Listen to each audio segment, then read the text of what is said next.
Hello hello hello good morning, welcome back to my channel. তো কালকে সোমবার, আমি পুরো রেস্ট নিয়েছি। কালকে কোনো ব্লগ আমি বানাইনি, কন্টেন্টই থাকে না ছাতার মাথা। না কালকে রান্না ভালো হয়েছে, না কোথাও গেছি, না কিছু। সারাদিন আমার ল্যাদ খেতে খেতেই দিনটা পেরিয়ে গেছে। তো আজকে সকালবেলাতে ভাবলাম যে কন্টেন্ট তো ওইভাবে আসবে না, তো নিজেকেই বানাতে হবে। তো যাই হোক, আমি এখন বেরোলাম হচ্ছে আমাদের এখানে আমার বড়ের এক বন্ধুর ওয়াইফ। সে খুব ভালো ইডলি বানায়। আমাকে তিন দিন না 4 দিন তার সাথে আমার কথা হয়েছে, নেবো আজ নেবো কাল নেবো করতে করতে 2-3 সপ্তাহ পেরিয়ে গেছে, আর নেওয়া হয়নি। তো আজকে ফাইনালি আমি ডিসাইড করেছি, জয় গোবিন্দ, ফাইনালি আমি ডিসাইড করেছি যে আমি নেব, আজকেই নেব। তো মিস্টার দাসকে বললাম যে চলো তাহলে আজকে নিয়ে নিই, মানে সকালবেলা খাওয়া। আমি যেহেতু ব্রেকফাস্ট করি না, তো আমি লাঞ্চে খাবো, ও খাবে সকালবেলাতে। তো সেই কারণে আমরা এখন তড়িঘড়ি করে আমি স্নান পুজো সেরে রান্না অর্ধেক করেছি, আর অর্ধেক রান্না এসে করবো। অলিরানি গেছে পড়তে, অলিরানির তো সামার ভ্যাকেশন শুরু হয়ে গেছে, তো ওকেও নেব আর ইডলিটাও নিয়ে আসবো, নিয়ে এসে টেস্ট করে সব জানাবো। তো চলুন। মাঝে মাঝে 2-1 দিন বৃষ্টি হলো, বৃষ্টি হওয়াতে ওয়েদারটা বেশ ঠান্ডা হয়ে গেছিলো, কিন্তু আবার আজকে থেকে মারাত্মক গরম। রোদের ভাগটা একটু কমই ছিল, মানে কখনো রোদ কখনো মেঘ এরকম ছিল, কিন্তু গরম খুবই গরম ছিল।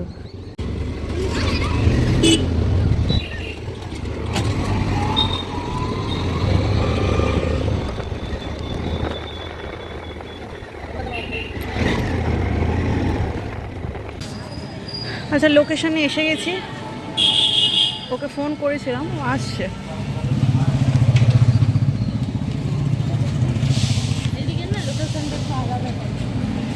ওই নামছি, কাটে কাটে ব্যাগ আনুনি ক্যারি। আমি তো ভাবলাম সবাই ব্যাগ নিয়ে আসে, তাহলে এই ব্যাগটা নিয়ে যাও, কিন্তু ব্যাগটা আমাকে দিতে হবে, ব্যাগটা এই। যাই হোক, চলো, নেওয়া কমপ্লিট হয়ে গেছে। এই যে মিশন সাকসেসফুল। কোথায় যাব? উঠবো নিউ লাইফ মেডিকেলে। আমি এমন মাথা মোটা যে একটা হাতে করে ব্যাগ নিয়ে যাব সেটা সত্যিই ভুলে গেছি। আমি জানি যে ও ক্যারিতে দেবে, তো যাই হোক, ওর ব্যাগ দিয়ে আমাকে পাঠিয়ে দিয়েছে। গরম আছে তো এই যে ইডলিগুলো এখনও গরম ছিল। তো মিস্টার দাস খাবে, মাকে একটা দেব, আর অলিরানি খাবে। তো ওদের 3জনকে দিয়ে দিই, তারপরে আমি যা বাদ বাকি যা রান্না। আজকে তো মঙ্গলবার, আমাদের ভেজ, তো ভেজের মধ্যে রান্না হয়েছে একবার বলে দিই, ডাল হয়েছিল, আলু সেদ্ধ হয়েছিল, আর আলু পটলের ডালনা হয়েছিল, আর রাতের জন্য একটুখানি ছোলার ডাল করেছিলাম। একদম সিম্পল মেনু। তো মিস্টার দাস এখন খেয়ে ও আবার বেরিয়ে যাবে, তো যদিও আমি বানাইনি, দেখি ও কি বলে। খেয়ে দোকান থেকে কিনে আনিনি, একটা আন্টি বানিয়েছে। বল কেমন খেতে?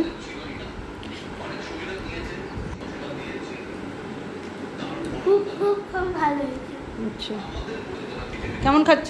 কেমন হয়েছে? ভালো হয়েছে। ওকে, সবাইকে মোটামুটি দিয়ে দিয়েছি, এবার আমার একবার টেস্ট করার পালা।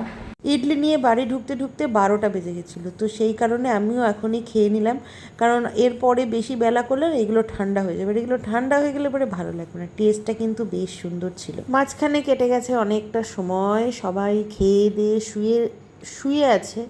আর এই দিকে দেখুন বেশ মেঘ মেঘ জমেছে, বৃষ্টি টৃষ্টি হবে। এখন ঘড়িতে বাজে হচ্ছে 4:15। আমার একটুখানি খিদে খিদে লেগেছে, তো ভাবলাম যে এই একটা কলা খাই। এটা কাঁঠালি কলা, আমাদের অন্ডালে না আবার কাঁঠালি কলা পাওয়া যায় না।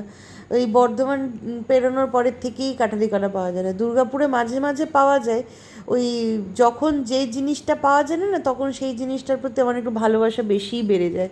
যখন চাকদায় যাই তখনও তো কাঁঠালি কলার দিকে মন টানে না, বা যখন বিয়ের আগেও তখনও তো কাঁঠালি কলা খেতে ভালোবাসতাম না, কিন্তু এখন একটু কাঁঠালি কলার দিকে মনটা যায়। ওই সিঙ্গাপুরি কলাটা খাই, আর বর্তমান কি একটা আছে না, আর চাপা কলা, এই দুটো কলা আমি দু চোখে দেখতে পারি না। বর্তমান কলাটা তো তাও মাঝে মাঝে মিষ্টি হয়, মাঝে মাঝে টক হয়, আর চাপা কলা তো গেদে টক। ওটা না আমার দু চক্ষের বিষ, চাপা কলা দেখতেই ইচ্ছে করে না। তো কাঁঠালি কলা মিস্টার দাস নিয়ে এসেছিলো কালকে বাজার থেকে, তো সবাই খেয়েছে, আমি পড়েছিলাম, তো আমিও খেয়ে নিলাম একটা। বিকেল হলেই আমার বাড়ির সামনের এই মাঠটাতে প্রচুর বাচ্চারা আসে ক্রিকেট খেলতে, হাইড অ্যান্ড সিক খেলতে, খেলাধুলা করতে আর কি। আর এদের দেখি আর আমি ভাবি যে এই জীবনটাই না ভালো, বড় হলে শেষ হয়ে যায় আনন্দ ফুর্তি সব।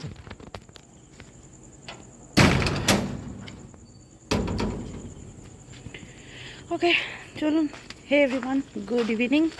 তো আমি আর অলি রানী একটুখানি হচ্ছে বেরোলাম, জাস্ট সন্ধ্যাটা লেগেছে, সন্ধ্যাটা দিয়েই বেরোলাম। ঘরের মধ্যে ভাল লাগছিল না। অলি রানীকে বললাম চল একটু হেঁটেও আসি, আর কালকে একটুখানি মাথায় হেনা লাগাবো, তো একটা হেনার প্যাকেটও কিনে নিয়ে আসি। রথ দেখা কলা গাছা। বেঙ্গলি লুক নিয়ে একটা ভিডিও কয়েকদিন ধরেই ভাবছিলাম যে করবো, মানে ওই ট্রান্সফরমেশন ভিডিও আর কি। তার জন্য আমার একটা নাকের নোলক দরকার ছিল। আগে একটা অলিরানির নাকের নথ ছিল, সেটাকেই আমি নোলক হিসেবে পরতাম, কিন্তু ওইটা না জং পড়ে গিয়ে বিচ্ছিরি অবস্থা হয়ে গেছে, ওটা আর ইউজই করা যাবে না। তো সেই কারণেই আর কি একটা নোলক কিনলাম, আর নিলাম হচ্ছে হেনা। এইবার এসে অন্য হেনা নিলাম, অন্য হেনা বলতে ওই হাবিবসের হেনাটা নিলাম। ফার্স্টে তো আমি জোভিজের হেনাটা বহু বছর ইউজ করেছি, তারপরে পরম্পরার বার্গেন্ডি হেনা, কারণ মাথায় না খুব পাকা চুল হয়েছে, চুলের ফাঁকে ফাঁকে আর কি, তো সেই কারণে ওই বার্গেন্ডি হেনাটা ইউজ করছিলাম। কিন্তু পরম্পরার বার্গেন্ডি হেনাটা না চুলটা খুব রাফ করে দিচ্ছিল, এত রাফ হয়ে যাচ্ছে যে মানে খুব বিচ্ছিরিভাবেই আর কি খসখসে ভাব চলে আসছে, মানে চুলে হাত দিলে সেই মোলায়েম ভাবটাই নেই। তো সেই কারণে আর কি এইবার একটু হাবিবসের হেনা নিলাম। দেখা যাক, হাবিবসের হেনার মানে এর আগে আমি কোনো জন্য ইউজ করিনি, এইটাই ফার্স্ট টাইম ইউজ করবো আর কি। তো দেখা যাক কীরকম হয়। আপাতত এদিককার পেমেন্ট করে যাব হচ্ছে একটু দই বড়া খেতে। আজকে না খুব দই বড়া খেতে ইচ্ছা করছে, প্রচণ্ড গরম পড়েছে।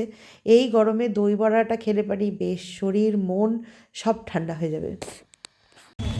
আমাদের ঘোরা শেষ, এখন অলি রানী খাবে ফুচকা। আমি বললাম যে একটু চল দই বড়া খাই, বলছে না ও ফুচকা খাবে। তো এখন ফুচকা খাবো বলে একটু এলাম এইদিকে। আমি উত্তরে চললে এরা চলবে দক্ষিণে। এ আর আমার বর, এরা দুজনাই সেম এক ক্যাটাগরির। যেদিন আমার ফুচকা খেতে ইচ্ছে করে, সেদিনকে আমার মেয়ের বা আমার বরের কারোরই ইচ্ছা করে না ফুচকা খেতে। আর আজকে যখন আমার একটু দই বড়া খেতে ইচ্ছা করেছে, তখন ওনাদের ফুচকা খেতে ইচ্ছা করছে। কি জ্বালাতন, মানে বাচ্চা নিয়ে সত্যিই মুশকিল।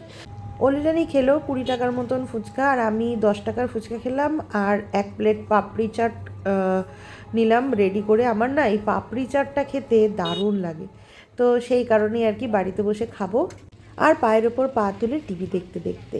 তো এর মজাই আলাদা। তো যাই হোক, চলুন আপাতত আমার আর অলিরানির আউটিং আজকে জন্য এখানেই শেষ করছি। দেখা হবে কালকের একটা ব্লগে। সবাই ভালো থাকবেন, সুস্থ থাকবেন, সবাইকে ভালো রাখবেন। ভিডিও কেমন লাগলো অবশ্যই কমেন্টসে জানাবেন, একটা লাইক করে দেবেন, সাবস্ক্রাইব করবেন। আজ আসি, দেখা হবে কালকের একটা ব্লগে। সবাই ভালো থাকবেন, সুস্থ থাকবেন। Good night.